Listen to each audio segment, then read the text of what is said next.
आज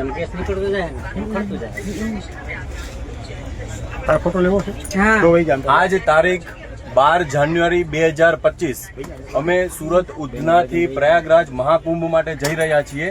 આ પહેલી ટ્રેન છે મહાકુંભમાં શાહી સ્નાન માટે। અમે બધા અમારા ફેમિલી સાથે મુસાફરી કરી રહ્યા છીએ। ત્યારે 3:20 જલગાંવ થી 3 કિલોમીટર આગળ અચાનક પથ્થરમારો થયો। તો આ કાચની જો આની સ્થિતિ, હવે આ કાચ આગળ બીજો લોડ લઈ શકે એમ નથી અને હવે જો આમાં એક પણ માર આવશે તો અમારું નક્કી નથી શું થશે। અમને તાત્કાલિક આગળનું જે નેક્સ્ટ સ્ટેશન આવે ત્યાં અમને તાત્કાલિક પ્રોટેક્શન આપો। અમને અમારી અને અમારા પરિવારની સખત ચિંતા છે। મહેરબાની કરીને અમારી સુરક્ષાનું આપ સમાધાન આપો।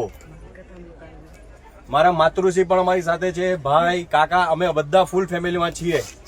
મહેરબાની કરો અમારા ઉપર, અમારું થોડુંક વિચારો અને અમને સુરક્ષા પ્રદાન કરો। આ દિન દહાડે જો આ હાલત થાય તો રાતમાં અમારી સાથે શું ના થાય, થોડું વિચારો। અમે ધાર્મિક કામ માટે જઈએ છીએ, ધાર્મિક માટે જઈએ છીએ, મહાકુંભમાં સ્નાન માટે। અને આ ટ્રેનમાં, આ કોચમાં ઘણા બધા જે છે બધા મહાકુંભમાં આવે છે।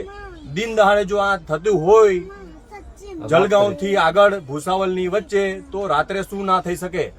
આગળ પણ હજી મહાકુંભની જેટલી ટ્રેનો છે એ બધી ટ્રેનોની સુરક્ષા માટે આપ કાળજી કરો।